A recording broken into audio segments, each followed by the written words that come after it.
The opinions given by the individual host and their guests do not necessarily reflect those of Para X, its affiliates, or its sponsors.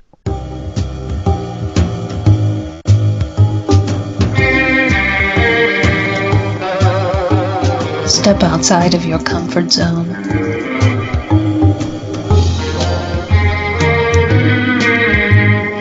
See the world with a whole new perspective. Join us and experience the unexplained on the Paranormal View. And welcome everybody right here to the Paranormal View on the Parax Radio Network. I want to thank everybody for taking the time to stop by and be with us tonight. Hope everybody has a great time and hope everybody's had a great weekend so far. It's been really nice here. Been not real warm, so we've had a real nice day. Been out running around. So, and those listening from around the world, we appreciate each and every one of you also.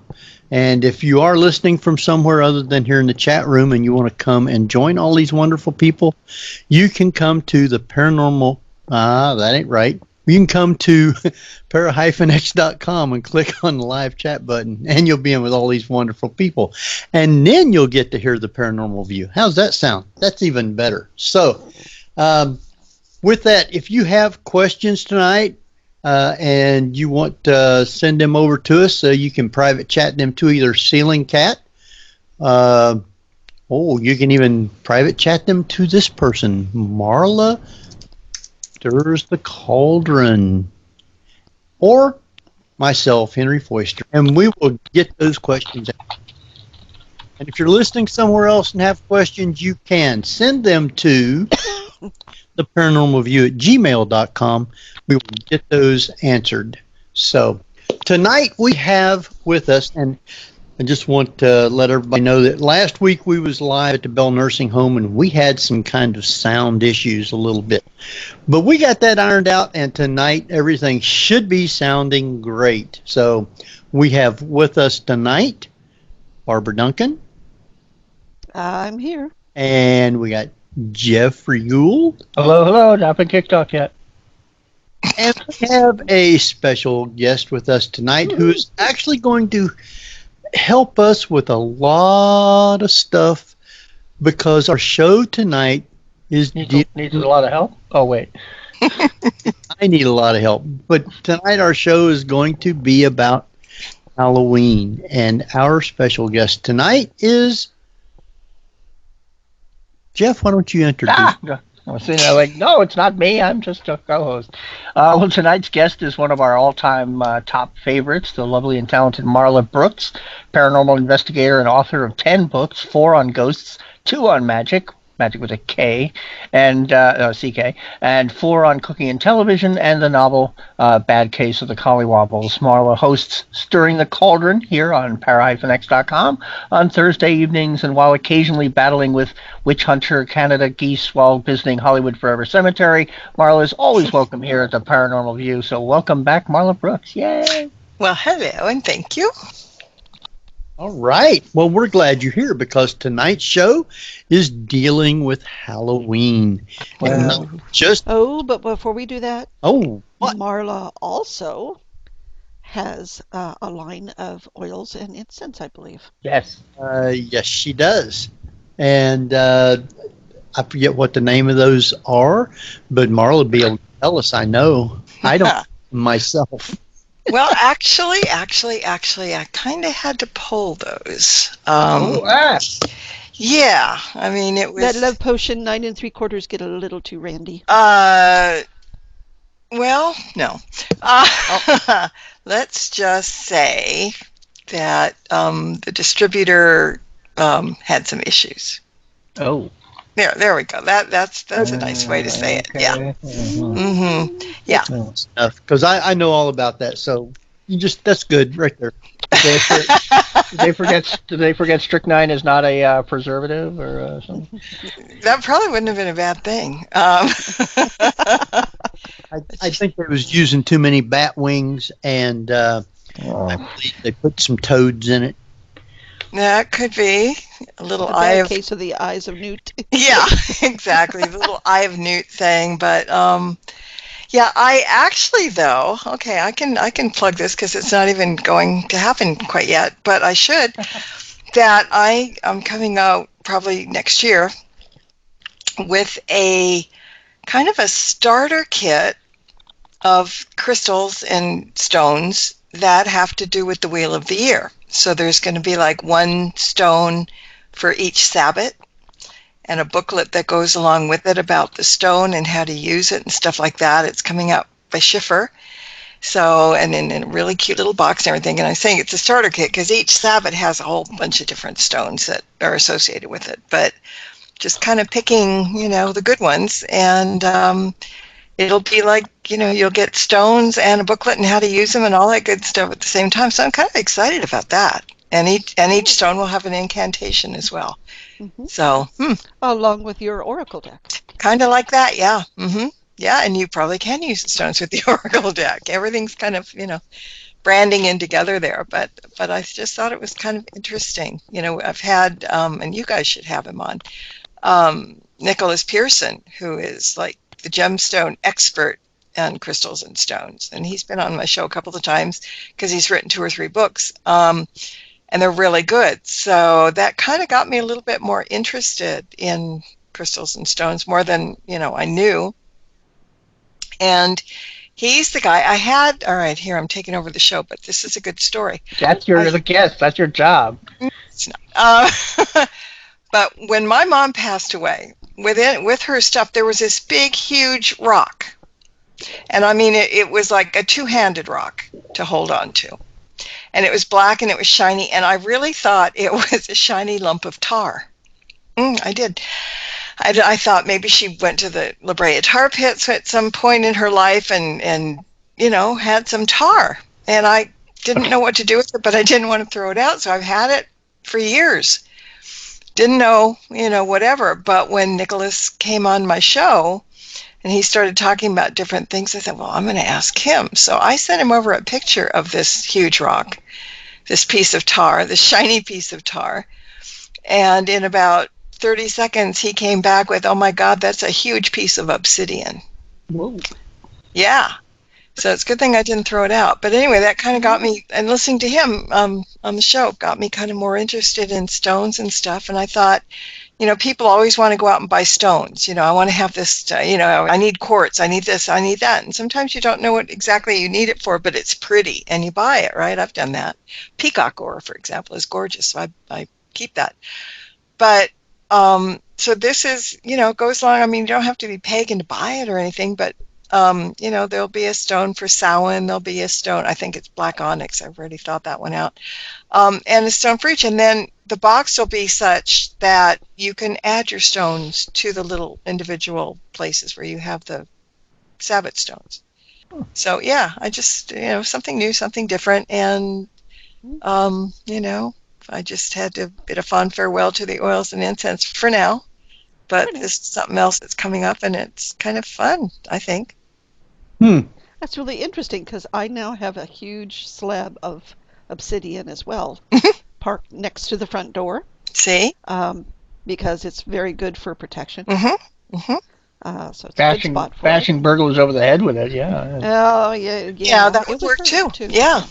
Yeah. I mean, it's beautiful, but I didn't think it was anything. I mean, it's like, why would my mother have this huge hunk of obsidian? But then I found out that I know where she got it now, because she was good friends with the ex-editor of the Tombstone Epitaph, the newspaper in Tombstone. And he was a miner. And there is tons and tons of obsidian in Arizona. So I think Wayne got that on one of his mining expeditions, and I think he gave it to her, and I think that's how it got there.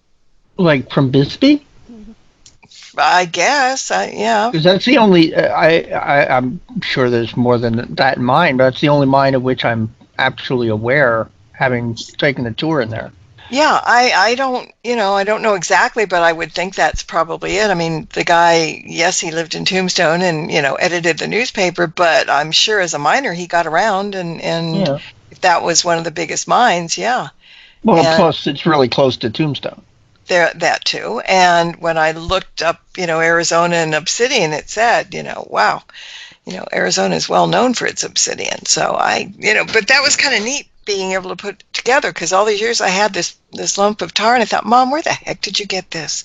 And then two and two together, when Nicholas told me it was obsidian, and then I'm thinking, oh, Wayne was a miner. Yeah, there we go. So it's kind of like it solved itself, the mystery. That was kind of cool. Well, and talking about the stuff that you get, because you and I have talked about this before, about ancestral altars. Mm-hmm. And I'm wondering if you are going to also have a book or a section on that. I could add that. I mean, definitely, because I have stones on my. I keep my ancestor altar on all year long. Just because I don't think I mean, we're supposed to remember the ancestors on Samhain, on Halloween, but I think if some people only do that once a year, that's not really great. So I keep mine up all the time. And I've got like amethyst, and I've got quartz, raw amethyst and raw quartz on there. And, it's a good thing to have on an altar. It's a good thing to have on you, and then I've got a little box in there full of all kinds of stones. And it was interesting because when my dad died, his mom sent me a big suitcase full of his stuff from, World War II, and all kinds of letters and even things that he had when he was a kid. And one of the things that was in this huge suitcase, it looks like somebody's old carpet bag. It's like a 1920s suitcase. It's really very interesting. But there was a box of marbles. And one of them is a cat's eye, and it's really beautiful. Or it looks not like the cat's eye that, we see in the regular marbles. This is kind of neat.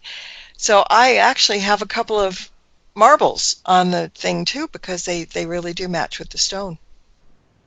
So nice. Yeah, but yeah, people should always keep some kind of an altar going, even if it's a tiny little thing, if you're going to remember the ancestors. And stones are very appropriate on there for whatever reason.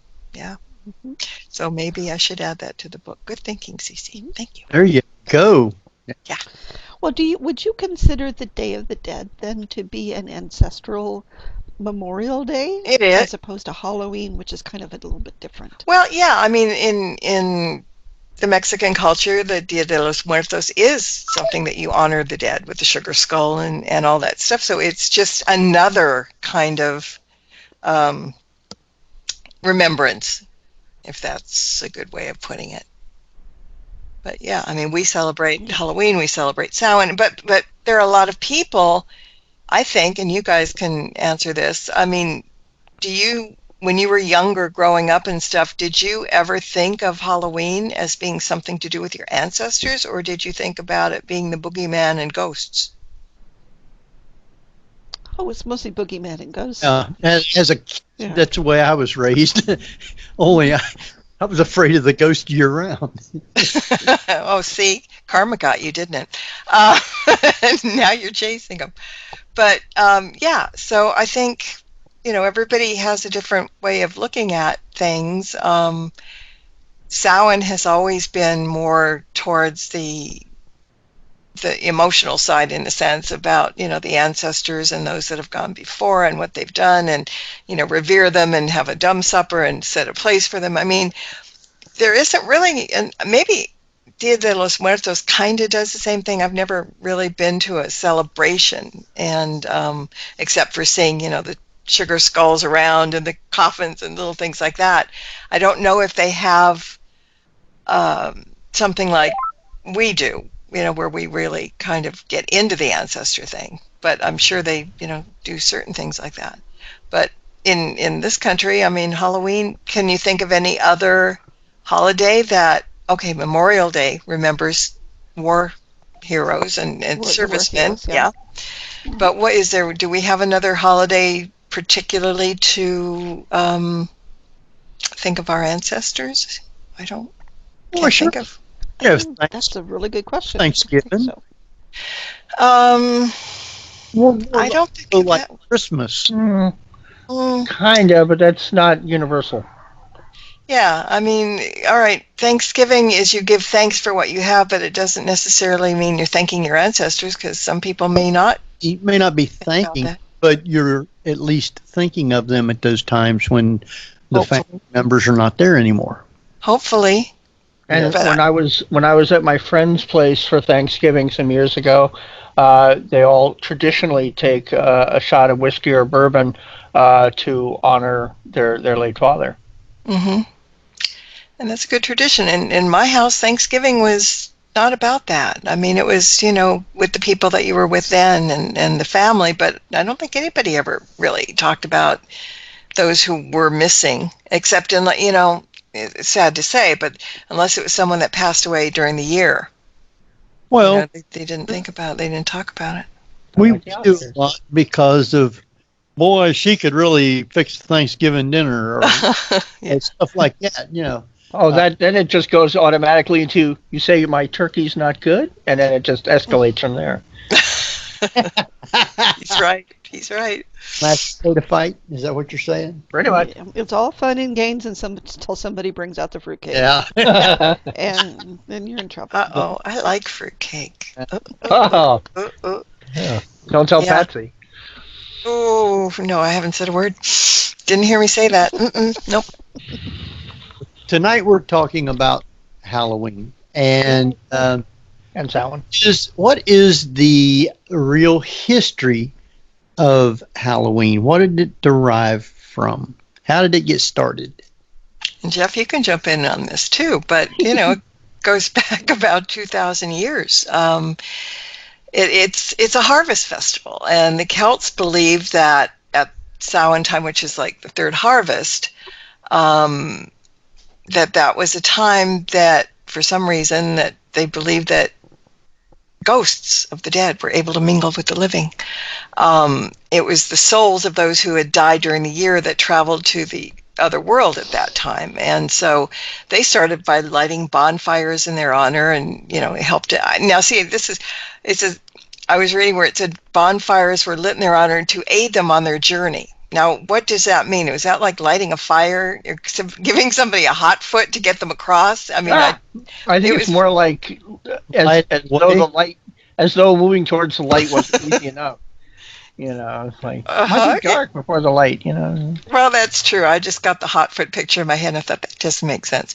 No. But the bonfires were also lit in their honor, and also they did the bonfires to keep them away from the living, because on Samhain all manners of beings were thought to be out and about, ghosts and fairies and demons and everything that went bump in the night.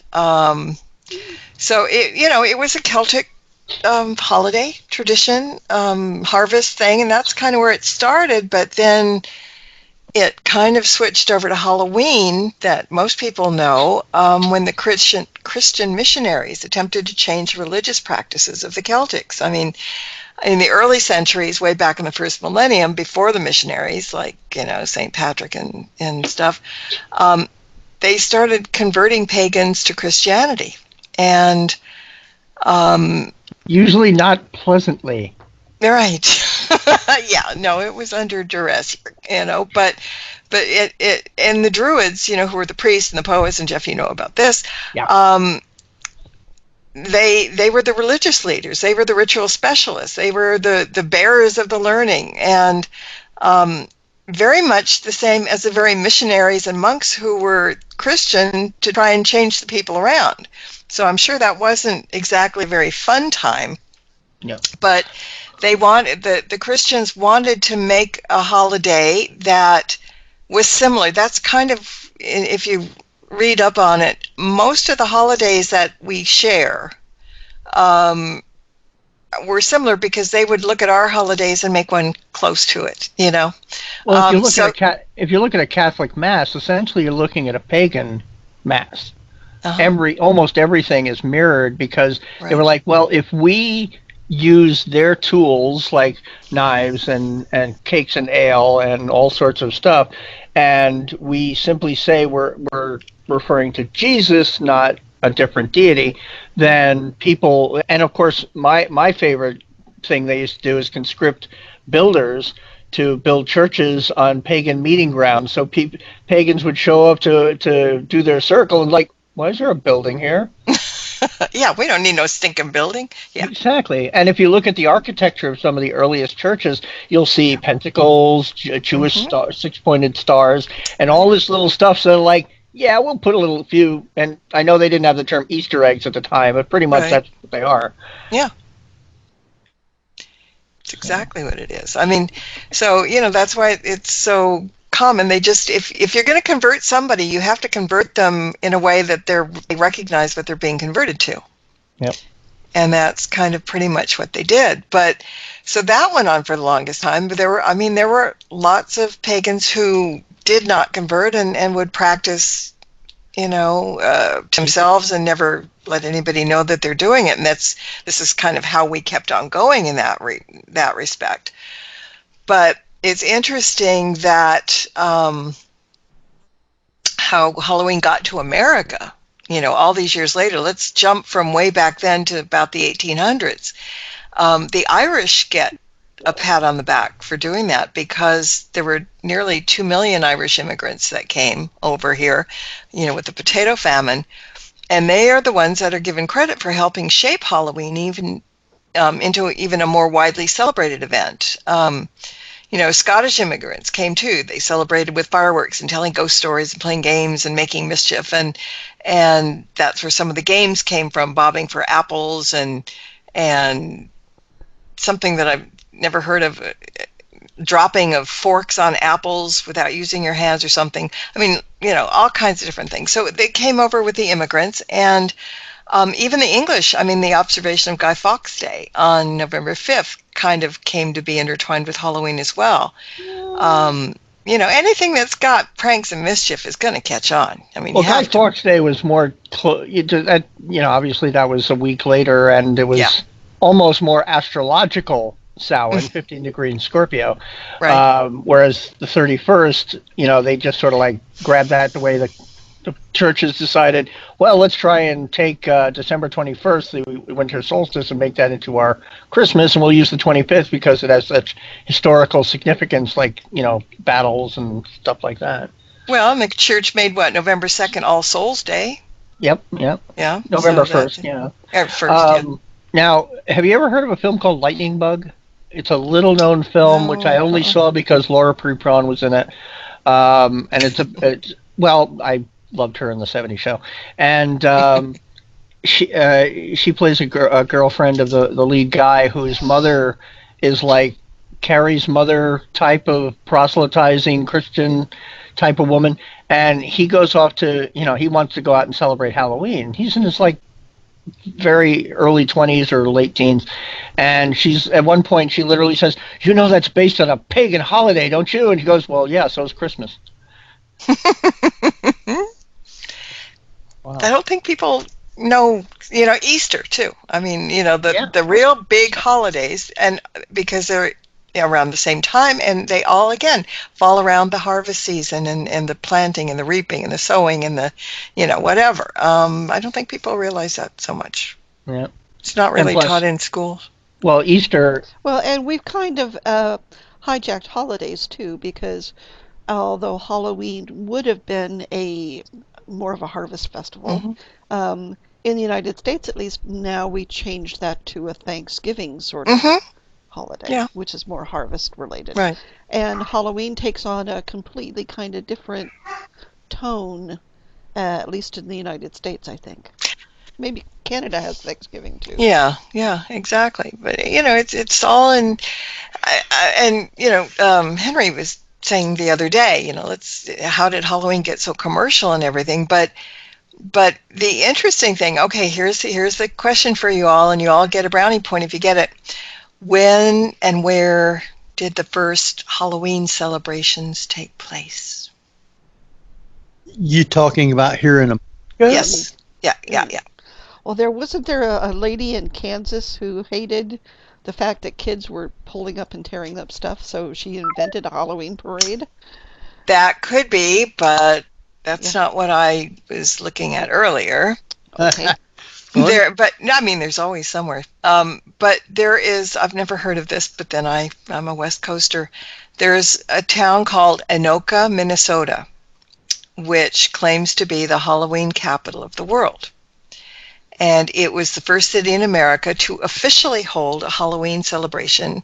And similar to what you just said, Cece, it was done in an effort to divert the kids from pulling pranks like tipping out houses and letting the cows run loose down Main Street. And it said the town organized a parade and spent weeks prior to planning and making costumes and, popcorn and peanuts and candy and all that was going on. And the event grew over time, and it was held every year since 1920. That was the first year it started. And there was only 2 years that they didn't have it, which was 1942 and 1943 when they were canceled because of World War II. But they still hold elaborate festivals with parades and carnivals, and costumes and everything. And then it says also that Salem, Massachusetts, associated with witches, due in part to the history. But they said they also laid claim to the title of Halloween capital of the world. And so, and the quote was that many historians quietly back away from that debate, leaving the two cities to duke it out for themselves. I like that. I fell off. Which two cities? Salem and Anoka, Minnesota. Anoka, Minnesota. I'll have to look that up. Yes, you do, because they since the 1920s they claim to have been the Halloween capital of the world. Yes. Ah. Well, that would be Scandinavian. Anoka, Minnesota, maybe. I guess. Yeah. Now, I know that there's a new show called Haunted USA, and they did one of their little documentary episodes on Salem, but we were mostly on the ghosts and the hauntings around there, as well as the occult stores. They didn't mention Lori Cabot. Is she still with us? Yeah, she is. I don't know why they didn't deal with her at all, unless she just didn't want to be bothered with them, or. I don't know. Some people are afraid of her. Really? Yeah, I don't know why. They should be more afraid of Lori Bruno. I don't know who that is. Lori Bruno is, she's in Salem. She's a Salem witch. She's an elderly woman, but boy, she got spunk. And I had her on my show. She's a Strega, Italian witch. And...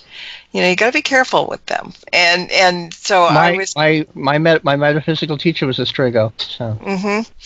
And so I had her on my show years ago, and we were talking about it, and I was not being tongue in cheek, but I was just curious, lighthearted, because I didn't want people to get scared, because she was talking about how they take responsibility for whatever they do. They don't believe in the rule of three. They're willing to pay for, if they make a mistake, they're willing to pay for it. Oh. And I said to her, I said, well, how do you feel when people say that they're kind of afraid of Stregas? And she didn't miss a beat. She just sat there and she said, they should be. Don't. It was great. Probably a good point. Yeah, I mean, she's a pistol, but she's really in the Salem community. She's very well known in there, and maybe Lori Cabot just kind of took a back seat for a while. I'm not sure. Now, Kathy in the chat room wanted to know if that was Salem, Massachusetts. Yeah. How many other Salems are there? There's Salem, Oregon. Well, she was talking also about Minnesota, and she didn't know if that city there called Salem also. So. Could be. Yeah, that's true. Got Springfields all over the place. Yeah, huh? So, yeah, we do. And Henry lives in Trenton, Ohio, and I'm from a state its capital is Trenton. Right. And it's not Ohio. It's New Jersey. Nobody says New Jersey except Brooklynites and people who have speech impediment. Although the witch owning the shop in the Haunted USA episode had such a Boston accent, it was so distracting. Do you remember her name? I don't. I can't pull it up because it would. Well, maybe I'll try pulling it up during the break. So. Yeah, it'd be interesting because I know a couple that really do sound very, very much like that. And it's some. If you're in the community and you hear it every day, you don't notice it. But when you're not, it's like, whoa, strong accent. But then people accuse West Coasters of having accents too, and I just don't see that. I think anybody that has who can vocalize has an accent. It just depends on, from where you are. True. Yeah.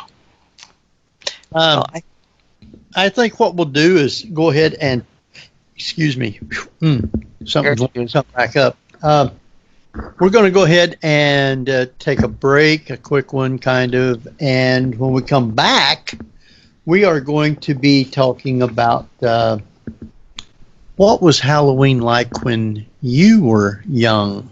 So you can be thinking on that. That could have been so better phrased, but I'm just saying. All right. Anyway, Jeffrey's going to take us out, and then I will bring us back, I guess. Jeff, you should be able to hear it if you wanted to bring us back, but that's up to you. No, well, it doesn't, I'll bring us back. You take us out, I'll bring us back. Okay. Well, you're listening to the Paranormal View on para-x.com with your hosts Henry Foister, ceiling cat Barbara Duncan, and myself, Jeffrey Gould, with tonight's always wonderful guest Marla Brooks. So stay tuned for more of the Paranormal View after the break. Whether you're listening at home, at work, or anywhere, thanks for making Para-X part of your day. Your source for everything paranormal, Para-X. Who knows what lurks in the hearts of men? Oh, I thought you were just laughing because it's the first time I heard them saying 2 hosts, 1 hour. The shadow knows. Welcome back, everybody, to the Paranormal View right here on the Para-X Radio Network. That was a recording? Mysterious voices for some reason. And tonight we have with us Barbara Duncan. I'm still here. And we have Jeffrey Gould. I'm not on mute. I'm muted. Can you hear me? Yes, I can hear you. Oh, okay. I've heard you the whole time. Oh, you just didn't respond.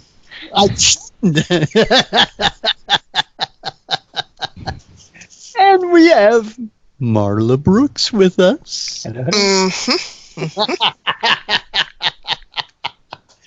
And tonight we are talking about Halloween. And before we went to break, we was talking about what was Halloween like when you was a kid? What did you do for Halloween? I know I'm probably a little bit older than most. Halloween was a little bit different back then. I think kids could go out and run around and get candy and stuff a lot more safely, freely, you might say, without fear of. And I know that it doesn't happen all the time, but they have the big scare of razor blades and poison and this and that. Back when I was young, we didn't get any of that. Nowadays, they set a time like, from 6 to 7 or something like that, you can trick or treat and that's it, Back when I was young, when it started to get a little bit dark, you hit the streets. And you wouldn't come back sometimes till 9 o'clock at night. You'd have big old pillowcases stuffed with candy and stuff. So I never had any problems. And usually it was 3 or 4 kids out running at the same time together. Very seldom was the parents with them. So as got up into the years, I know when I would go out with my son, I would be going out with them. They didn't run the streets like I did. So what was it like when you guys went out? It was still pretty safe back when I was a kid. I mean, we didn't go overly far, but we had, our mom was a costumer, so we always had rather nice, interesting costumes. And we would go out and, hit a few blocks and head on home pretty much. Same here. Yeah, pretty much. Mhm. Pretty much. Yeah. Go out, grab a lot of candy, come back, eat till you get sick. And Barbara. although I do have a great Halloween story, and that was when I moved to the East Bay here. There, we had a nice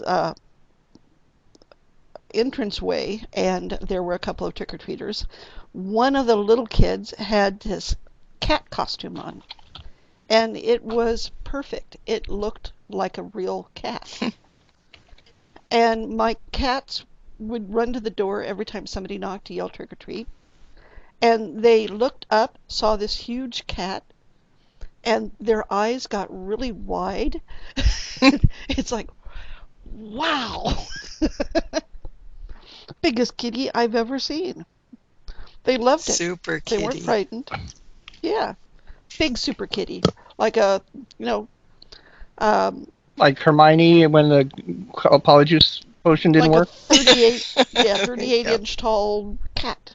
Oh. Very cute. So,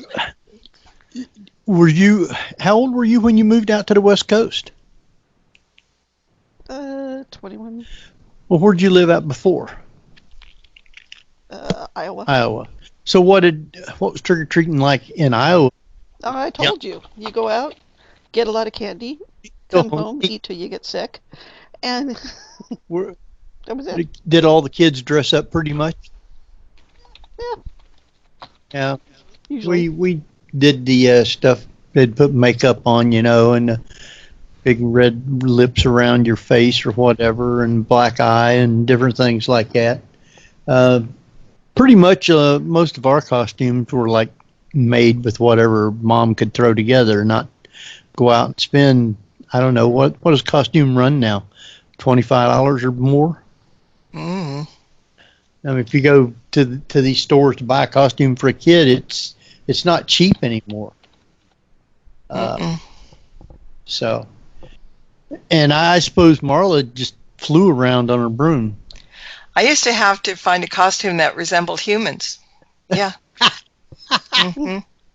Yeah, that was it. But one year I did dress up as a cat. I did. And I had the ears, and I had the tail, and I had the whiskers, and didn't have any. Well, the tail and the ears were furry. That was it. But I was like 20.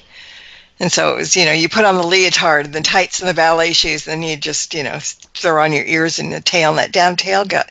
My mother made it, and it was about 3 feet long, at least, and it was sewed on to the back of the leotard.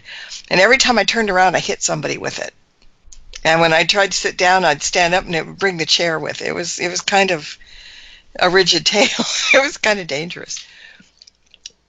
Not unlike my cat now, his tail. Whip, whip, whip, whip, whip, all the time. Yeah.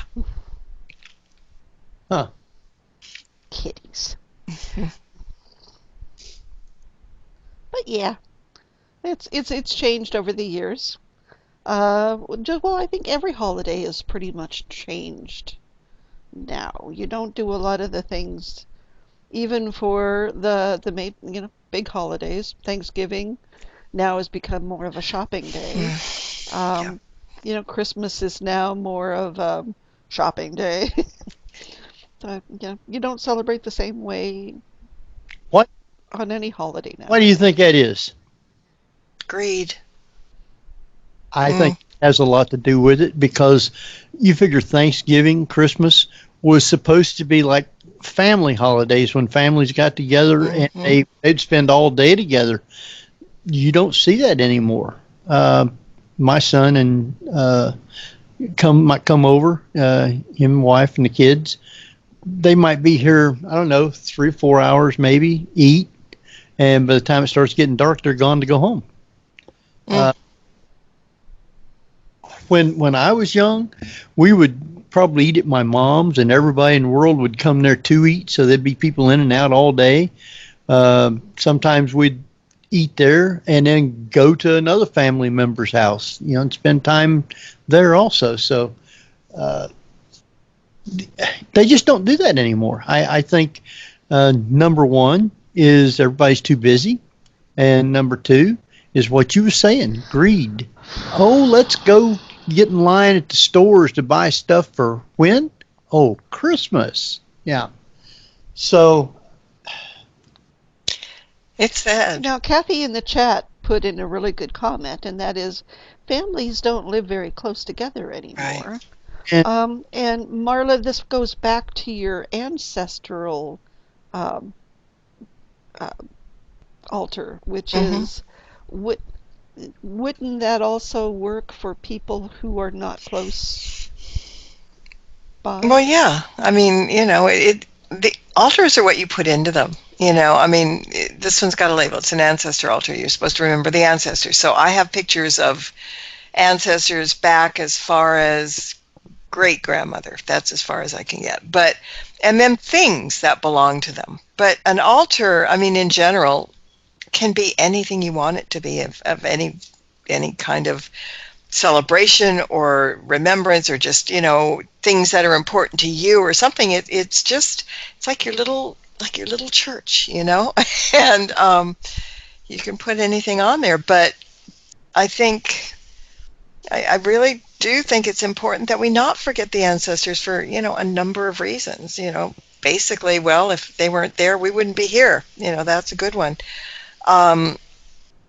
For us, for witches, for people that do the craft, I mean, things have been passed down from generation to generation to generation. That's something that, we thank them for a lot, the old ways, the ancient ways. So, but you can, people, I think I've heard of people that have altars up for family members who were in the service and who passed away. Or just even a military altar for everybody that they knew that was in the service, whether they're still here or not, died in action or not. I think altars are really an important thing, and you don't have to stick them up and make this big shrine out of them. I mean, I've got a shelf of my bookcase. One of the shelves is my altar, partly because the cat can't get to it there. But the other part is that it's just somewhere that it's out of the way, and people probably don't notice it when they walk in necessarily. But see, that's the thing about it. A lot of people, and I'm not going against organized religion at all, but a lot of people think you have to go to church or a synagogue or, a mosque to be able to celebrate your religion or to celebrate things around you. Pagans, we're like turtles. We carry our sacred space and our things on our backs, in a sense. We can open a circle of protection. We don't have to go to a church or whatever. And I think the spirituality of this whole thing is really, really important in our daily lives, because a lot of people have lost that. We're so busy with the here and now and what's going on in this world and whatever, we don't take the time to think back, and it's really comforting to know that you look over at your altar and you see something that belonged to your great grandmother or something, for example. It's just it gives you a spiritual feeling of family, and I think that is kind of missing a lot these days. That connection to the past, yeah. Mm-hmm. Well, that makes a good rock band, the Pagan Turtles. Just a shell of. But yeah, I kind of agree, and especially with families that do carry on the tradition through lineage, because there are a lot of families that do that. You're also going to carry along that power to that thread. Yes. Through the altar, I would believe. You do, and see, this is the other thing. People say, "Oh, I can't do an altar. I don't know how to do an altar. I don't know what." You do it. You do what you feel. Put up there what you want, whatever's important to you. You want to pray on it, pray on it. If you don't. Some people say that if you put a glass of water on the altar, that attracts the spirits. I mean, there's so many ways to do it, but there's no right or wrong way. But just it's like, all right, you guys, everybody that's listening, have you ever had one of those days that you're just kind of down and kicking the can and everything, and you go to your photo albums and you start looking at family pictures and things when you were little and how that calms you down and how that centers you and it brings you back because you get that feeling, you know, all of a sudden you're 5 years old again, you're looking at pictures of people that you knew back then. Same thing with an altar. It's like, well, for me, I didn't have a lot of pictures because of, you know, losing my house and losing everything in it a long time ago. All my photos were gone except for a very few. And I've been able to, you know, talk to a couple of relatives here and there and fill in. But just having all those pictures there, just looking at them, looking at the grandparents, the great-grandparents, the parents, and also you put your animals, you know, you put your little fur babies. I've got pictures of all of mine that have crossed over. It's just something that calms you down, and it's kind of a wonderful feeling. And it doesn't take but, you know, a little while and a little bit of thought to do it. And if you're really into it, it'll kind of build itself. It'll tell you what should go on the altar, which is kind of neat. But it's just some place that you can go and get that warm, fuzzy feeling that we've lost pretty much these days. And it doesn't have to be super elaborate either, because I'd have a lot of pagan friends that if you didn't recognize what an altar meant, you could easily look at it and not even realize it's an altar. Exactly. Yeah. I mean, it's personal choice. And, you know, it can be elaborate. It can be nothing. It can be, you know, people look at mine and, okay, so there's a few pentagrams there. They might get the hint. But, you know, and of course the cauldron, which survived last night because Tim Shaw got me a cute little cauldron, you know, one of those really heavy ones that they're heavy like a ball of lead kind of cauldrons, but tiny, you know, goes on the altar. And as I said earlier, I put the altar up to a place where T could not get to it. So I thought, until last night. Because about 4 o'clock in the morning, I heard this god-awful crash. I couldn't even imagine what it was. I have hardwood floors in here. And this thing went bang, and I mean, I sat up and I'm looking around for broken glass or whatever. He's long gone because I'm sure it scared the heck out of him, but it's like on a high shelf, and he somehow managed to paw that thing right off the shelf. That cauldron came crashing down, and I think there's a divot in the floor now. But, you know, so if you have pets, try to keep things away from them. But not all pets are kind of, you know, like Conan the Destroyer like T is. But, yeah, it survived. That happens. Sure. So now when we talk about Halloween and ancestors, the practice wasn't ever to call up the ancestors in that manner on Halloween, correct? They were, back in the old days, people were running from them, and that's where costumes came from. You know, the original reason that people wore costumes on that night was because people thought that these were the nights where the devils and the whatever came out, and you didn't want to walk outside at night because you might be recognized by them. So people put on costumes if they had to go out at night on Halloween night, Samhain night. So the spirits and the boogeymen and all that would think that they were one of them and wouldn't recognize them and probably grab them off and take them, you know, into the bowels of hell or whatever. Yeah, so that's just, that was kind of something that I didn't really think about, but they, you know, people back then were deathly afraid of things that were on the other side because other than, I guess, their ancestors, they thought everything was bad and scary, and it probably was because there were lots of tales like that, you know. Oh, yeah, I guess. That's or if you didn't treat your ancestor well, then they would come back. Yeah, come back, and yeah, so put on that clown nose to make sure they don't recognize you, right? Be in trouble, yeah. Yeah, exactly, and that's why the bonfire tradition came too, because the fire was supposed to keep the bad spirits away as well. You know, I would think. And is that true with the jack-o'-lantern? Well, the jack-o'-lantern, yeah, it was a kind of protective thing, and I mean, there are different versions of why jack-o'-lanterns came to be and how they came to be, and I think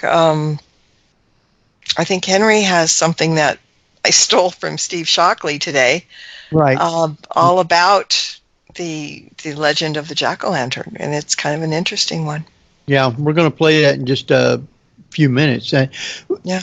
honestly, when the, and I'm not sure, I read it a while ago, but the one thing, the way it started out was they used to be made out of turnips. Right. Would put a burning piece of coal in a turnip to so the, I guess the spirits or whatever there was could light their way or something like that. And those turnips were scary. Oh, looking. Yes. And that's what it used to be a long time ago, was turnips. And then it comes over to the pumpkin and all that, and which we're going to find out about that in a minute. But way back when, what kids used to get for Halloween, and I don't mean back when we was young, it was even earlier than that when they was actually going out trick-or-treating or having things. They didn't actually get candy because they didn't make the kind of candy that we have today. So what kind of things were they getting like for Halloween? Soul cakes. I mean, trick-or-treating comes from people going a-souling, and it's citizens. It started in a bad way. I mean, poor people would beg for food, and families would give them pastries called soul cakes, and in return for their promise, or they got it in return for the promise to pray for the family's dead relatives. And interestingly enough, the distribution of soul cakes was encouraged by the church as a way to replace the ancient practice of leaving food or wine for the roaming spirits. So there's a really neat song. I don't know if we could have played it, but called "Going a-Souling," and it's really neat. But that tradition of begging for food, going to the door, knocking to the door, eventually turned around to kids who would visit the houses in their neighborhood and be given ale and food and a little bit of money here and there. So that's what they were after at that point early on. So are those soul cakes very similar to the ingestion of food for around funerals, like sin eating? I don't know. Probably. I mean, people cook very much more simple than we do back then anyway. So I'm guessing they were just kind of like little round hockey pucky kind of things. And it was nutrition. I mean, when you're starving, a little hockey puck, a little piece of dough is going to fill you up, which is kind of nice. But it went from the soul cakes to the kids who then got little money. And then I guess because when I was a kid, way back when, people were still giving kids pennies for trick or treat. Nobody ever gave nickels or dimes, but lots of people would throw pennies in our bags. We thought that was. I was just interested, the soul cake part. Yeah. Was that the soul of a person? That's the way it's spelled. Yeah, but maybe it had to do with the soul of maybe giving was from the soul too. I'm not sure about that, but that would be something interesting to look up. Why they call them soul cakes? With SOUL. Yeah. Good question. It's very interesting. Mm-hmm. Yeah, I heard it said something else, SOL. Is that the way you say? No. Oh, no, it's not it. Okay. All right.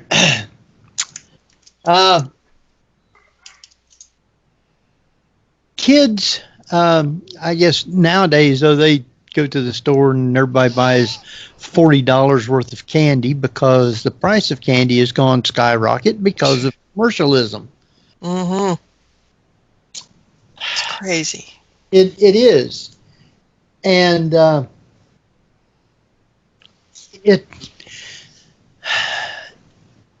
when kids come, do you guys pass out candy and stuff, or what do you pass out? Mm-hmm. Candy. Do you? Yeah. Do you get a lot of trick-or-treaters? Mm-hmm. Yeah. Not as much. I mean, when we were kids, as you said, it was like sardine cans trying to walk down the street. But yeah. It depends on the neighborhood. I mean, when I was in Hollywood, We didn't have so many because I think people were kind of afraid to go out at night and whatever. But now that I'm in the suburbs, we see quite a few out. But again, like you said, it's not the same. You know, they go out just at the crack of the sun going down, and maybe 7:30 they're through. When we were out, like you said, you're out till 9-10 o'clock. We were too. Yeah. We didn't go out until 7 or 8. We went out at the time that kids are now coming back in. Right. Mm-hmm. And I guess the neighborhoods has a lot to do with that. It does. Yeah, it does. The first year that we lived here, I bet we didn't get 2 kids come by our house because the area wasn't completely built up yet. It was older homes going to the west of us, new homes back behind us, but nothing going down the road the east from us. And so most of the kids that was down to the west, that's where they were trick-or-treating at. They hardly would ever come on down to our street because there wasn't but 1 or 2 new houses down through here. So we didn't get hardly anybody. And then for a long time, they started building it up, and we would get a few here and there. I think last year and the year before, we had probably the most that we've had. So I'm expecting probably a lot of kids come by this year.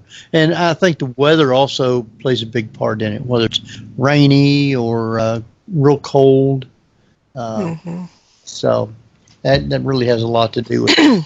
Well, I know some people that won't open the door because they're afraid the gang members are going to come to the door, we used to be worried about getting egged or TP'd, and now people worry about getting robbed and hurt. And so a lot of people won't open the door in certain neighborhoods because they're just afraid of who might be on the other side, and it's not going to be the ghost that they're afraid of.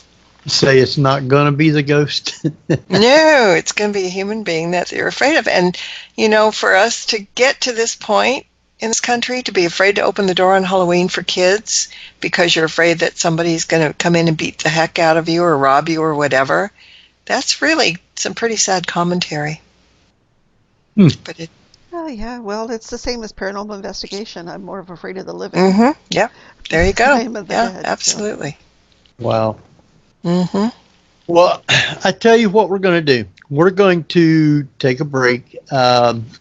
Jeff's still having problems getting back on. He'll get on for maybe 2 seconds and then drops right back off. So we're going to go ahead and take a break, and hopefully that maybe he'll be back. And then we'll play the commercial, or not commercial, but the thing that Shockley has got for us about the history of the pumpkin when we come back. With that being said, and Jeff's not here, not Marla. Barbara gets to take us out. How's that sound? I can do that. Okay. Folks, you're listening to the Paranormal View here on ParaX Radio and our Halloween Spooktacular with our very special guest, Marla Brooks. We will be right back after a few messages.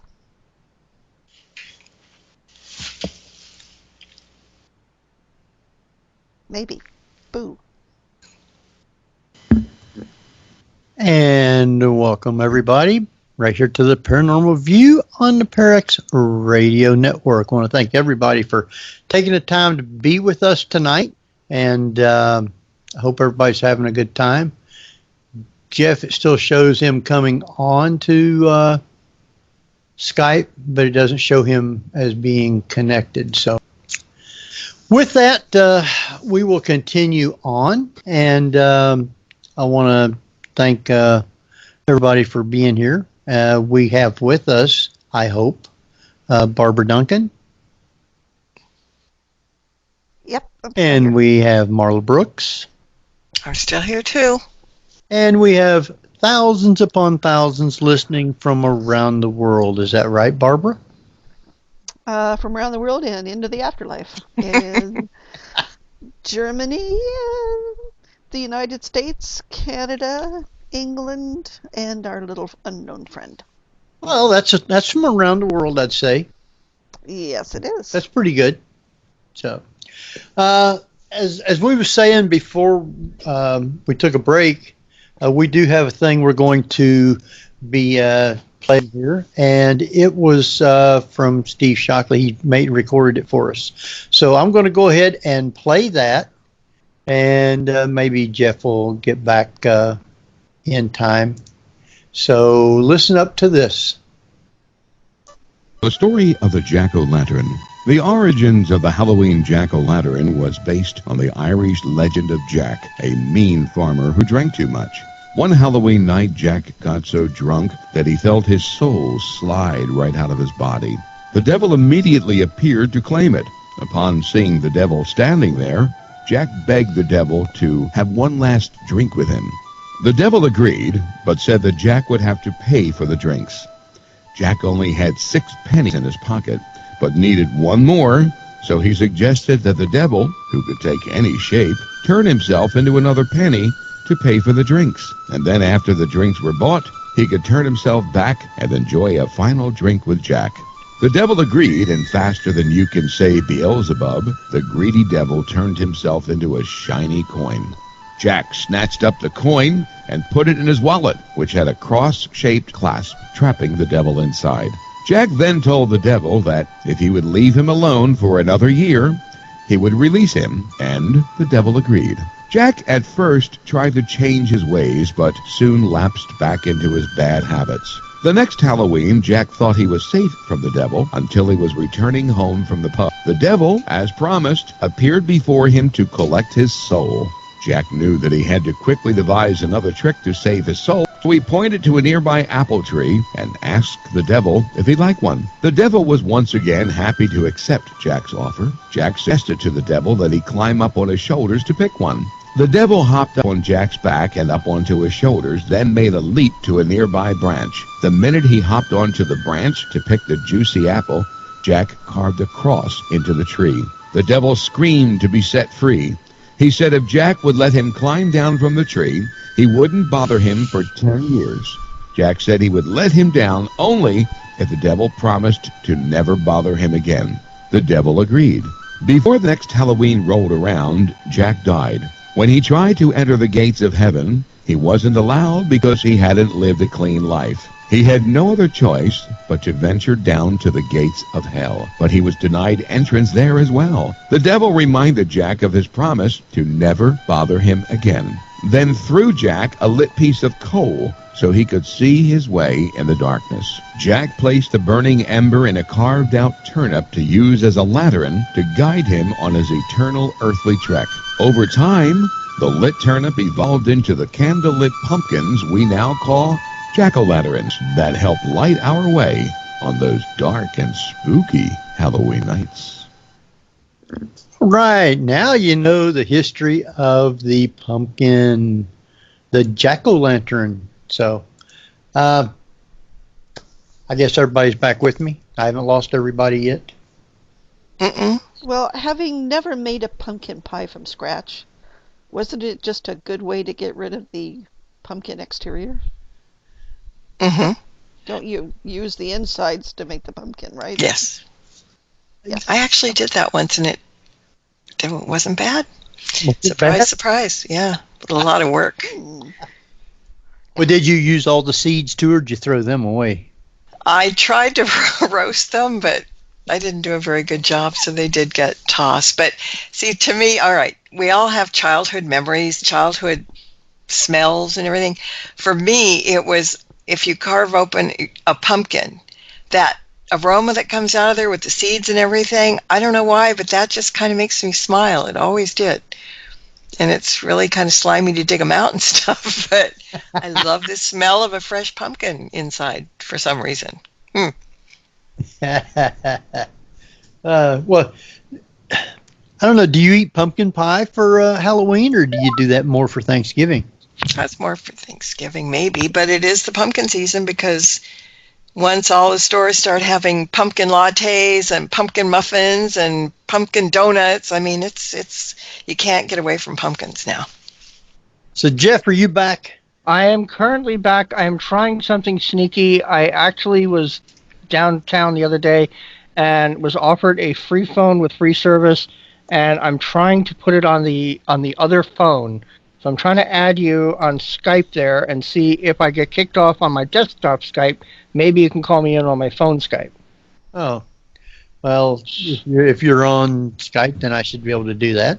You should. Let me see if I'm trying to add to chat. It's kind of weirdly different than As he disappears. Oh no! he's No. he's still on. Yeah. I can hear you. Now, speaking of Halloween back when we was all younger was a lot different than what it is today. I think mostly back when we were young, it was mainly for the kids. Younger kids would be going to parties and stuff like that. And let's see here. What does that say? Would like to add you on Skype. Yeah, Yes. Okay, all right. I'm accepted. You're accepted on Skype. So, Yay. with that now, so nowadays, it has been commercialized so much that it's not just for the younger kids. There is more grown-ups having parties and it's costume parties, not just a drinking Halloween party, but everybody dresses up for it. So, do you guys go out to any of the Halloween parties? I haven't been in a long, long time. I don't get invited. Really? Here we are, sticks in the mud. No, we're not You- sticks in the the- mud. We have a local cemetery that has a Halloween party. And what they do is they have a little pumpkin patch for kids. And then the kids go down the block where there's a lot of stores. They do their trick-or-treating there. And then they come back to the pumpkin patch and there's bouncy houses and whatever. The cemetery is more like a park than it is a cemetery. And sometimes the cemetery also holds events like plays. So they do Spoon River Anthology, which is a story of the dead. Yes. Telling about how they died. Yeah. It was kind of fun. Wow. Not so much a party, but kind of.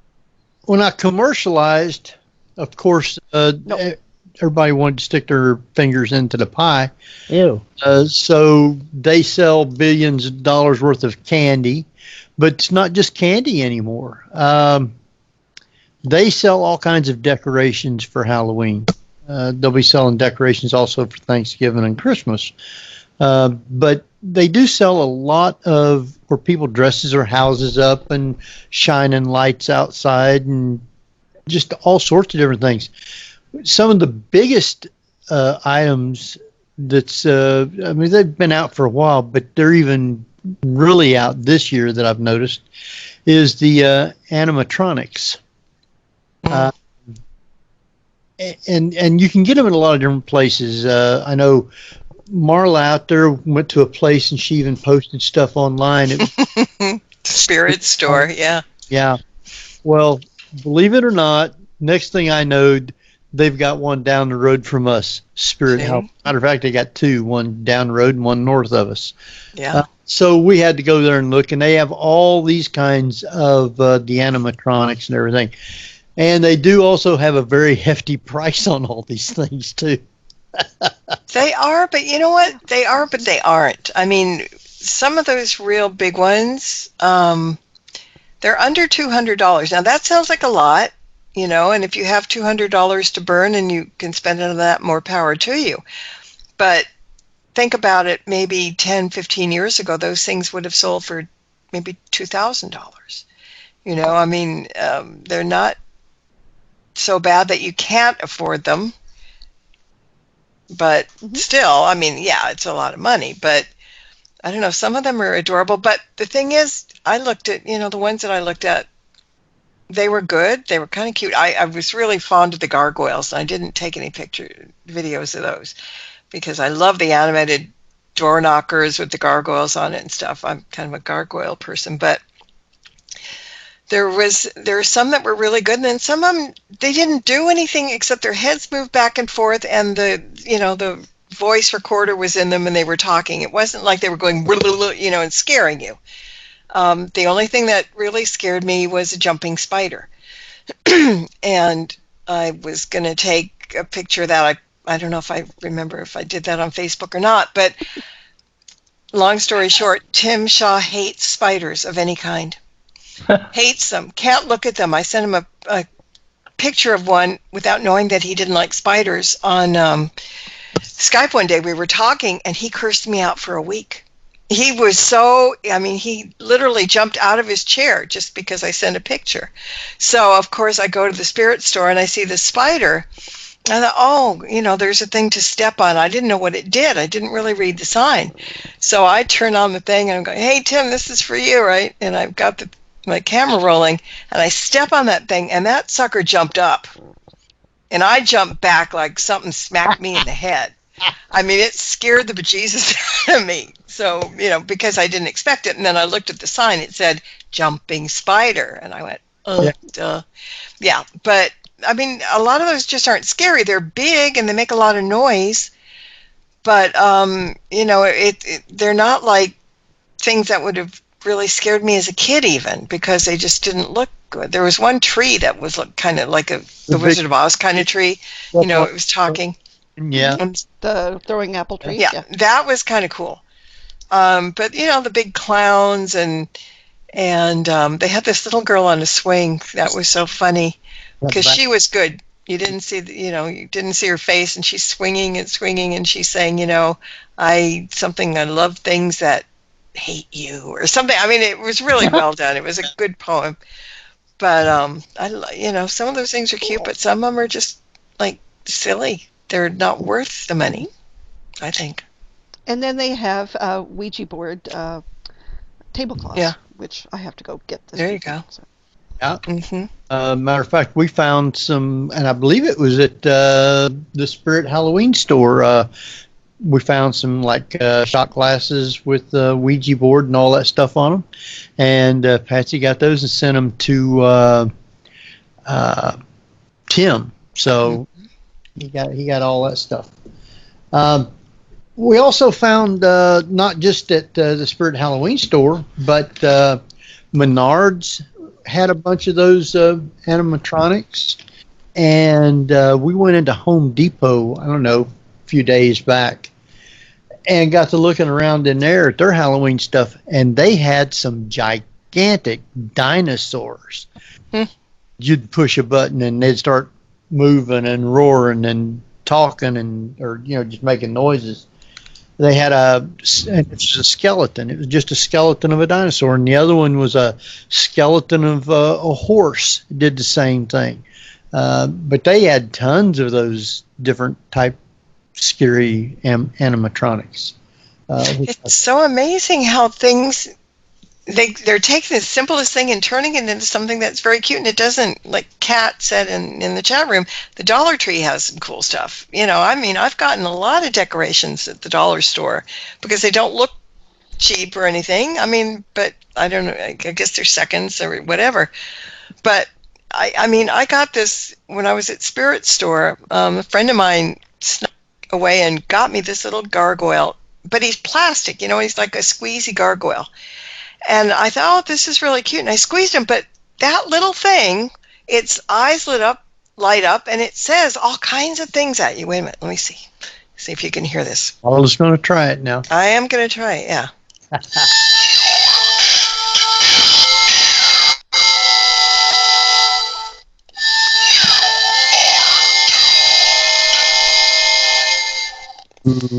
You are. Oh, that's cool. Yeah, and it's a squeezy thing. It's not made of cheap plastic. Or something solid. You squeeze it like you squeeze his belly, and now it comes these sounds. And it's so cute because it wasn't. It was cheap to get. Spirit Store, had a lot of things like that are kind of just neat. This guy's sitting on the shelf with my other gargoyles, but he's the only one that his eyes light up red and he can talk. I love little things like that. Very cute. So he's like a gargoyle Rudolph. Gargoyle. Mm-hmm. Well, Yeah. have you got a Target store out west? Sure. We was in there, and they had tons of these things also. We got a thing for the grandkids, and I even posted it online and pushed a button, and you could hear it say things. Mm. But it's like a doorbell, and you put it on your door. You can't do it on the outside, you do it on the inside. But you push the button, and it opens up this one big eye, starts looking around, and it starts saying all kinds of things. I mean, weird. I mean, it's just being online and showing it to them. The youngest one was hollering, oh, I want that put on my door. So we took it out there the other day, and after they actually started playing it, I don't think he was wanting to put it on his door anymore. If you're in bed and all of a sudden you hear that thing go off at night, you're done for. Mm-hmm. Because it was scary too, boy. So we thought that was pretty funny. But yeah, you can buy all kinds of different things like that. So It's very, very good to set the atmosphere. And while I mentioned the dollar store, I just remembered something. I've got this contest going, and I was at the dollar store, and I found this like skeleton. He's wearing a Clint Eastwood hat, kind of, the old-fashioned hat, and a cape, and he's a skeleton. And I brought him home, and I stuck him on my door, and on the outside of the door. And then, I said, oh, I've got to have some fun with this guy. So I was taking pictures and posting him on Facebook, him in different positions. He went out in the backyard to where I have my table with the plants on it, and I've got little gnomes there. And last year I got a little Transylvania gnome. I've got this whole family of really cute gnomes, and then there's one with this orange hat, and he's a skeleton, really cute. So I take this guy out there, and I pose him with them, and then I go hang him on a tree. I mean, I'm just having fun with him. But I realized that I didn't have a name for this, and so I kept referring to him as my new doorman, the guy that's keeping all the boogeties out of here. So I decided to have a contest, and it's still time to enter it. The doorman needs a name.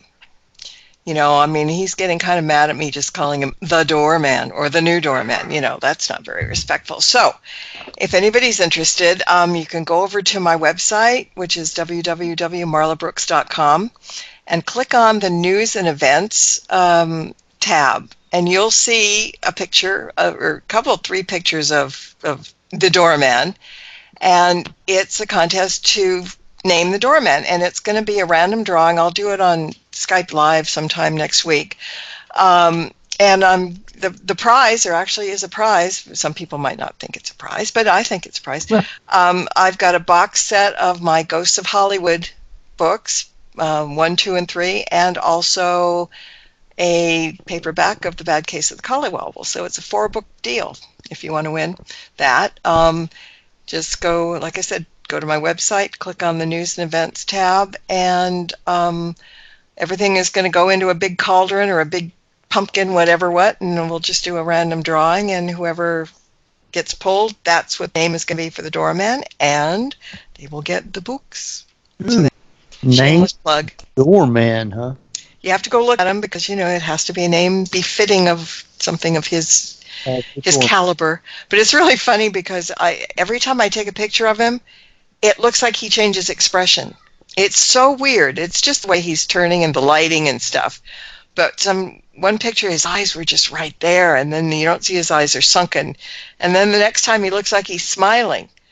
And then his clothes change color when he's out in the sun. I mean, it's, so I think he's taken a life on of his own. Yeah, I think he's really out there working to keep the boogeyman away or something. Yeah. Keep him away, huh? Yep. So he'll be rewarded with a name sometime by the end of the week. Yeah. Oh.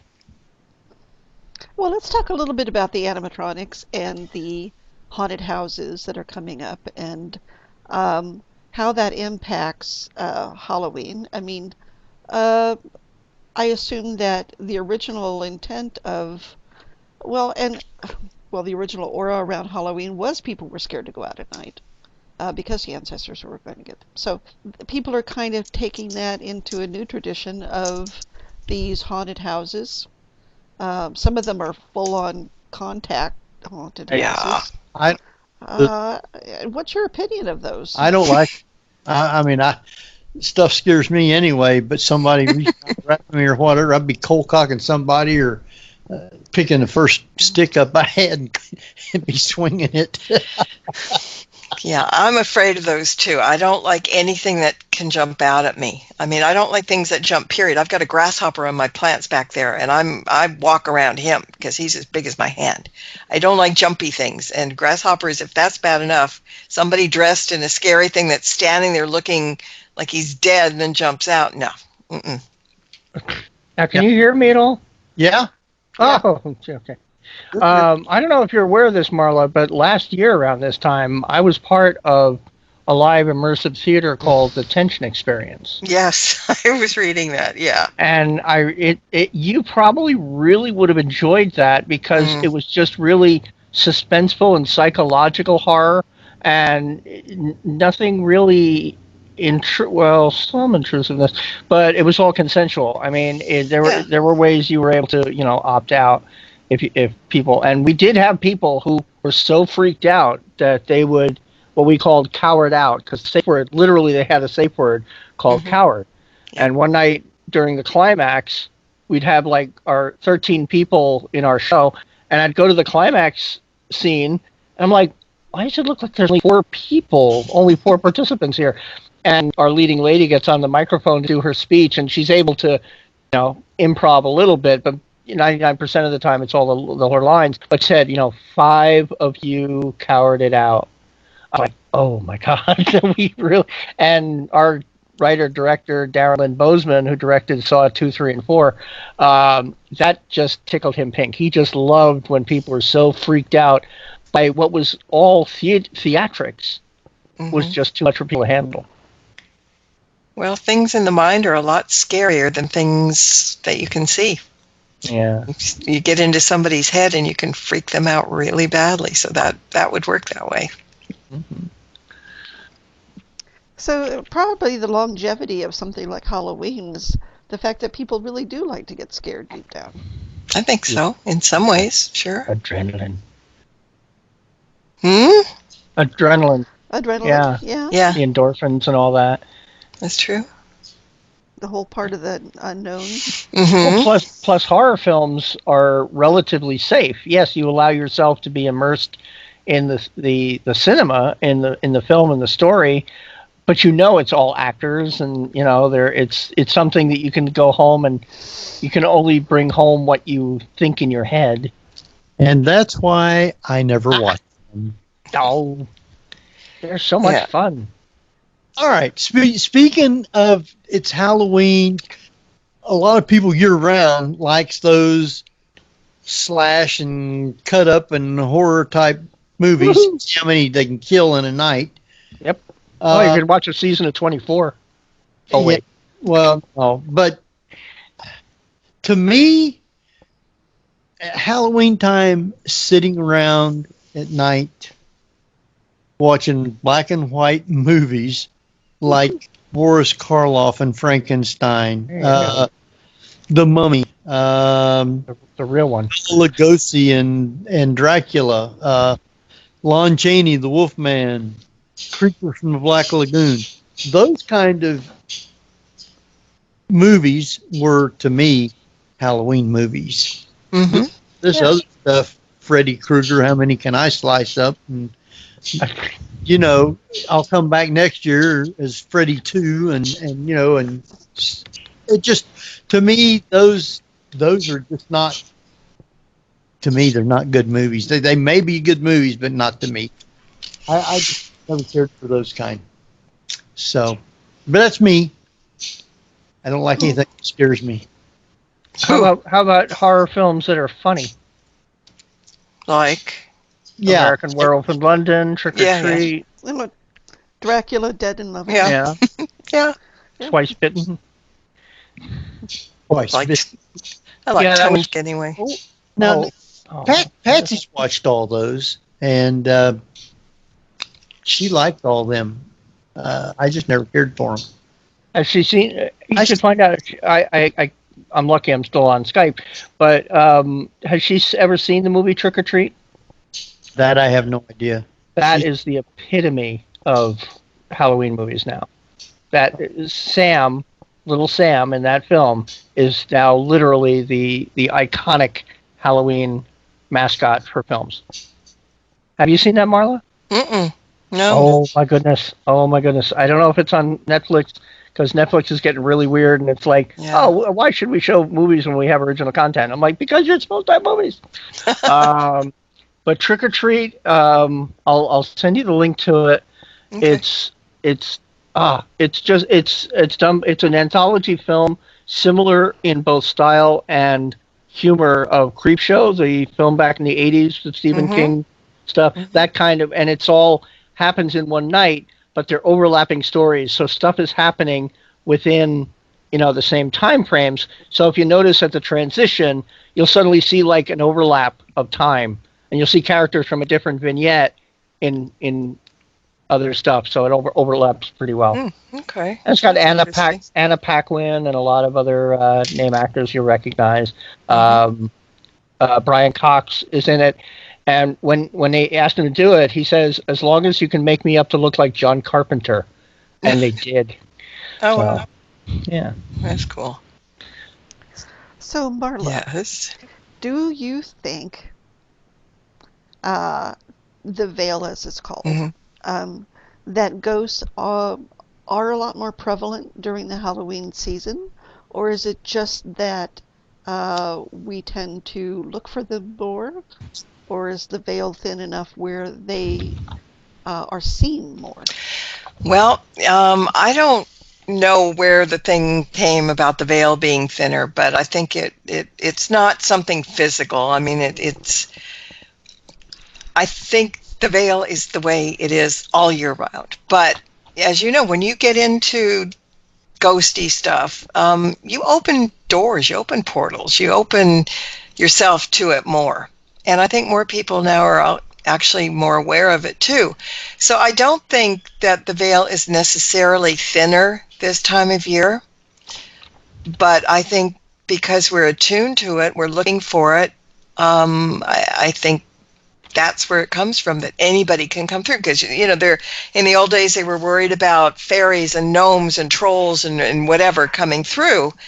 They could do the same right now, as far as I believe. I don't think there's any doorkeeper that's saying, okay, well, no, you better wait till Halloween, you better wait till Samhain, because, you just, no, I think it's always like that, but I think we're more aware this time of year, and when you're aware, your senses get heightened, and even people who don't think that they have any abilities at all, or, can't see anything like that, they might, because they're just more sensitive to it mentally. Say a mic, huh? Do you think that it's sort of a which came first, the ghost or the ghost hunting shows? That we've always had the same amount of hauntings, but just more aware since like ghost hunting shows came out. Yeah, of course. The media just, people live on TV, and they live. I don't remember when they started coming out. Was it around Halloween and then it just caught on or something? I don't know. I don't remember, because the first one that I saw was Most Haunted, the British one. And that was before we had any of our own. And of course, the Brits have always been into it more than we have anyway. But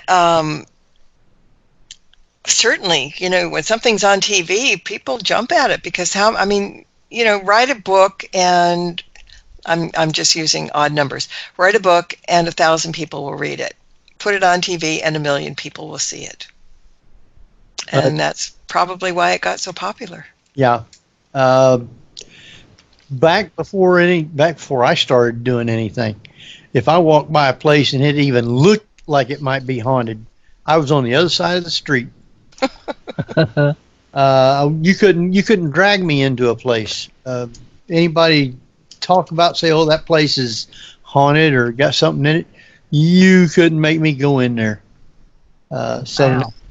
I'll go in, but either Cat or somebody else is going first. I think I like using Cat Coco as a human shield. Shame on you, Henry. Shame. Now, oh, by the way, Marla, I'm starring in a movie next year, which is going to be filming Anne Mansfield at the Reformatory. Oh, So nice. I'm going to be able to finally investigate there. Oh, perfect. That's great. Have they got a date set for that yet? They do not. Okay. Let me know when, and I'll see about when I can be able to drive up there and see. Absolutely, yeah. I'll be telling, like, everybody, have to set aside a night or something to...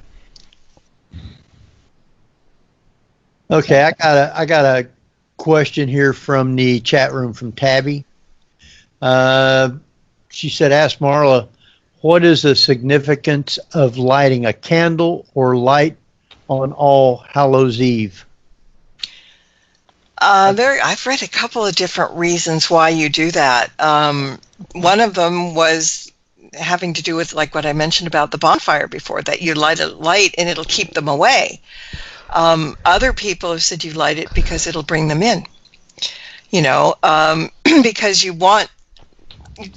they were doing it to do it for their ancestors, the ones that they wanted to come in. So here I am, it's maybe they forgot the address. So I think I don't know, it went both ways in the stuff that I was reading. I was reading about it today, as a matter of fact. So one was to keep them away and one was to let them in while you would lit the light. And I'm sure there's about 6 other better reasons than that I just haven't found yet. Well, candles would have also been used for scrying at that one point, right? Yeah, true. With the candle wax. Mm-hmm. I know that you're supposed to peel an apple all in one Strip? one movement, yeah, and then throw it over your shoulder, and the letter was supposed to be who you were going to marry. Either that or see whether or not you hit the cat. Yeah, mine would throw it back or try to strangle me with it. But that was the other thing, divination. Very many divination methods were done back then with, like you said, with the apple thing. Bobbing for apples was some kind of weird thing. But there were different ways. You would take something, I don't remember what it was, but you put it under your pillow on Halloween night, and you would dream of who you were going to marry, kind of thing. It was very much concentric to your love life and your future, and you're going to live happily ever after, and who is going to come into your life, what's his initial, So was divination tied to Halloween strictly for the reason that they thought divination was contacting the dead for answers? I think so. I think there's always been like soothsayers and fortune tellers. I mean, you go back into history, probably to the cavemen, and somebody was doing hieroglyphics on the wall, which was divination. So there's always been that. And with this time of year and people thinking about the dead and everything, I think it kind of went hand in hand in a sense. But back then, I mean, the divination was probably much more simple than what we have now. I mean, of course it is, but I like the old ways. I like automatic writing, for one. I mean, that's been around for 1,000 years, or scrying in a mirror, or scrying in a glass and looking at the water in the glass. I'm not very good at scrying, but there's so many different forms. I think people wanted to try and get a hold of their relatives. How are you? Just like, they go to a medium now to find out. My teacher, my divination, my metaphysics teacher, Vinny, used to define necromancy as annoying the dead to ask them really stupid questions. Well, yeah, that could be very true. So what is was it a dark mirror or black mirror? A scrying mirror, yeah. That's used for scrying. And what, are you supposed to see stuff in that when you ask questions? Mm-hmm. Yeah, and sometimes you don't ask questions. I mean, even a crystal ball, you're not necessarily going to ask a question. You're just going to look and see what visions come to you. And like I said, I'm not good at it. Tim Shaw made me a scrying mirror, a little black mirror, a long time ago. And try as I may, it's just like trying to get an EVP. Ain't happening. I can't get an EVP, and I can't see anything in the scrying mirror. Yeah. You haven't yet. It's not that you can't. It's that you haven't yet. Well, That's like that's people true. who drive me crazy saying there's no such thing as ghosts. I'm like, no, what you're saying is you haven't had a paranormal experience yet. Yeah, you're right. You're right, Jeff. I keep hoping, but after a while, it's like, well, okay, well, if it happens, it happens, and if it doesn't, that's the way it's going to go. I don't know how But many hours of raw footage I'd gone through before I finally got my EVP on the Queen Mary. well, that's good. Oh, that nice big piece of polished obsidian also acts as a very nice screen. Yes, it does. Yeah, because it is bright and shiny and big enough that Yeah, I should do that. I should try. Is it spherical or jagged or? It's raw. I mean, it's not polished at all. It looks like if you just took some tar that was just ready to mold and you could kind of squeeze it and move it around.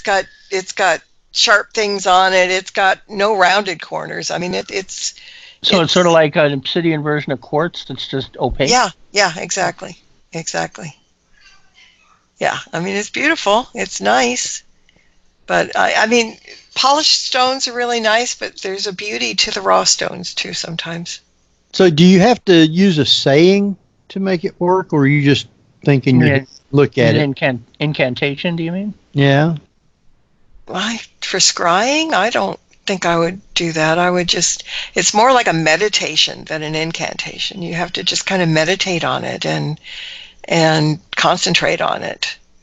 I wouldn't do this hocus pocus dominokus, hey, whoever's in there, the Rocky and Bullwinkle thing. I wouldn't have them, because you never know what's going to come up. On the wall, no, I wouldn't do anything like that. No. And basically, people think that you're going to see something like in The Wizard of Oz. You see when you look in her crystal ball, she sees Dorothy in the poppy patch or whatever. When you're scrying like this, a lot of times it's more symbolism that you see. Like reading tea leaves. When you empty the cup and you dump the thing, you look to see what the tea leaves look like. It's not that they're animated, they're going to, turn into Gumby or something and wave at you. So I think that's the same thing with scrying. Maybe some people do see things, but I think I was taught that it was more symbolism than actually seeing something. Plus the seeing is more... Oh, and speaking, I was going to say... hocus pocus here. Yeah. Go ahead. I was going to say mostly it's for focus. Almost all pagan and Wiccan tools are to focus the mind, as opposed to being physical things that have like powers themselves. Exactly, that's what a wand is. It's a focal point, basically. Yeah. Mm-hmm. And speaking of hocus pocus, the big question is does magic done on Halloween more effective or stronger? It's different kinds of magic. So I think all magic works best by intention. So I don't think that it's necessarily Halloween that makes the magic better. I think it's the person's frame of mind and their desire to make things happen. But that it's the same as any time of year. It's just magic is associated with Halloween, so people are thinking, yeah, this is how it works. But lots of the magic that is performed, they do a lot of protection spells because people are afraid. But you also do spells to communicate with the other side. You're sending out blessings. You do all kinds of different. I mean, every Sabbath has certain spells attached to it, and that just gave me an idea. I might put that in my stones thing too. Good thinking. That's 2 I owe you, Cece. But I don't think it's any stronger, but I think people are more into it at that point, which makes it work better. Now, do you think that the help of an ancestor on the other side, or the ghost on the other side, if you talk to them about whatever spell you're doing, might enhance? I think it could. A spell? Yeah, I think it could. Although generally you're evoking the deities as well, though, which is both. Now, well, I don't know. I don't always evoke deities for spell work necessarily. It depends on what it is. But if I'm doing a simple spell like on my tarot deck, I mean my Oracle deck. Oracle deck. Thank you. I just the incantations aren't. We're not calling on anybody. It's just an incantation to enhance the card. So there's no particular deities mentioned, but a lot of people, of course, do. It just depends. Now, I know way back in the early 20s and 30s that in Kentucky, you would have traveling salesmen go around, and because they didn't have a lot of hotels and they'd be out traveling old back roads, when night come, they'd stop at houses to see if they could put them up for the night. And a lot of these guys did things that you could say, like raising the table, making it knock, whatever, and things like that. Now, they used some kind of a saying or something to do it. Now, my grandma said that one come through, and she was like 15 years old, and there was a bunch of them there, in the house, and the guy was going to make the table talk, and he took my grandma and set her up on the table, and he said, "Table, I want you to rise and knock one time for every year old she is." And it rose up, knocked 15 times, and her sitting on the table. And he said, "Table, I want you to rise and knock one time for every year it is until this girl gets married." And it rose up, knocked one time. And by the time she was 16, she was married. She used to tell us that all the time. Now, how do they get something like that to work? Is it a spell, incantation that they do, or No? because I also used to tell me Let's that. put it this way: the guy should have gone on Penn and Teller fool us. Well, see, I don't necessarily. I mean, that stuff works. You have to believe in it. So, I mean, there's a lot of things that other people don't believe in that we believe in. So, such as ghosts. But these guys would do this much in different places that people couldn't stay in houses sometimes because the walls would start knocking. That's better than the walls bleeding, I guess. Well, I'm just, that's all these old tales that they had down there. But what my grandma told me was true, that happened to her. I've seen Tim doing the table tipping. And believe you me, I was looking every which way to make sure nobody was making it jump up and down or hands under it or anything. And they wasn't. They had to get up out of their chairs, and that table was moving around the floor. And I saw the video. That was kind of cool. I do have the video of it, yes. So that did happen. And that was right over here, the first investigation I was ever on with all them people. So you better believe I was looking at that just because of the tales that I'd heard my grandma and them tell me from being down there. That's why I won't go down there to any place and then back up in them hollers to old places in Kentucky.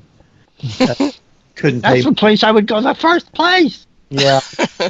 It might be, but not me. I mean, that's like when I was investigating a Masonic lodge in Pasadena with some friends. We had just left one room and got into the main auditorium, and while we were all standing there, we were the only people in the building. There was this loud noise in the room we had just left, and about most of us, I certainly turned towards it, and the leader of the group almost, lost it in his pants, going, "Did you hear that?" And he already saw me turning, saying, "You heard that, right?" I'm like, "Yeah." And I just headed right for it. He just could not understand why I was going in the direction of the noise as opposed to like elsewhere. Well, you have to go check that stuff out. Absolutely. Yeah, you do. Yeah. Okay, one final thing.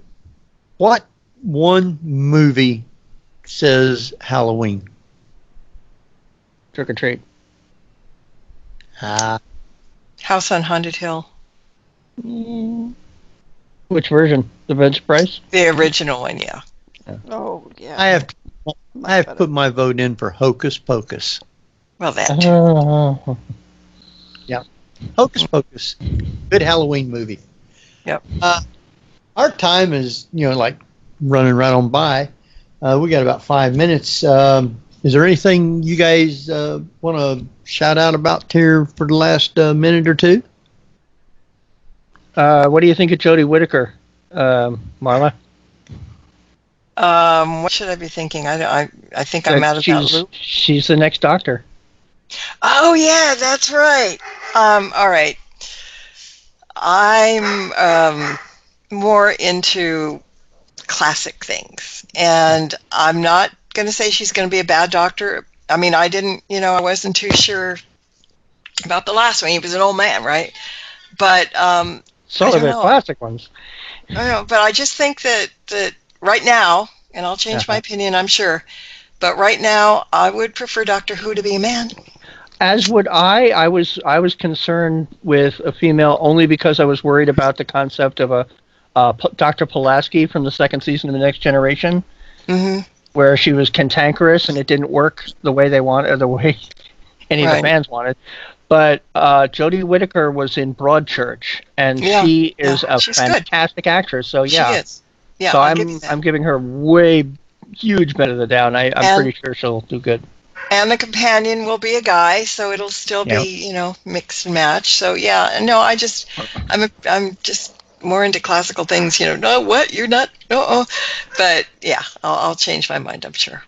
Well, I will admit, when they did the reveal and they showed her eye and I realized female, I literally screamed no. And because she was short-haired blonde, I didn't recognize her as Jodie Whittaker because I was used to her long, dark hair. Right. And then when I looked her up, I'm like, oh, okay, well, good. All right, I know she can act because I've seen Broadchurch and she's wonderful. So, yeah, she'll... And, of course, it's also up to the scripts. Right. So Chris Chibnall knows what he's doing. He's written some good episodes I've liked. Some other commenters haven't liked them, and I'm like, why? Well, we're going to have to get used to it because it's all new writing staff, I mean, new Doctor, new writing staff, and should be interesting. Hopefully means we'll eventually get another season of Sherlock, too. Oh, that'd be great. That would be good. Well, Marla, I want to thank you for coming on such short notice to talk with us tonight. Well, you're very, very welcome, and thank you for asking me. Of course, I always do, and usually you say no, so... Well, usually I may be doing stuff here and there. A couple weeks ago, I wasn't going to be home when you asked, but, Joking with you. So there.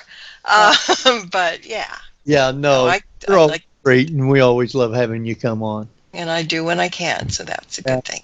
Next time you're local, like hitting for Hollywood Forever or anything like that, let me know. You know what? It's so hard for me to get out there. I think I've only been there twice in recent months. Dearly Departed's doing a whole bunch of stuff for the holidays. I know. Right? He's got a Houdini seance on the 31st up there. Yeah.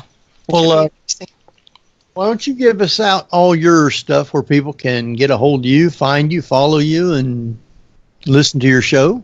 Really quickly and so simply, its website is marlabrooks.com, and ParaX on Thursday nights at 9 o'clock Eastern, and I'm on Facebook. Easy to find. And Twitter. And Twitter, yes. I bit the butt on that one. I did. So, yeah. And if you just Google me, you'll find me. I'm easy to find. All right. Hang out for a couple minutes. We'll talk with you when we get off. Next week, a couple weeks back, we did a show and we couldn't actually get on, but we did the show. So next week, we are going to play that podcast for our regular show. It is with Cody Knotts, who is the director of the movie Kecksburg. So very interesting show that was. So tune in and listen to that. The only reason we're playing a pre-taped one is normally I don't take off unless it is because of some sort of mechanical problems. And this time, though, I am going to a Halloween party. And we had a taped show that hadn't been aired yet, so we are going to play that next week at the same time. So, Jeff, why don't you give our stuff out real quick? TheParanormalView.com is our official site. Go to Facebook.com/TheParanormalView. There we are. We're on Twitter at Paraview Radio, and I'm on Twitter at Real Badger, RealBadger. I'm also findable on Facebook. So there you go. So with that, I want to thank everybody for listening tonight. Hope everybody had a great time. And Barbara, you got anything real quick? All right. So good night, everybody. See you next weekend.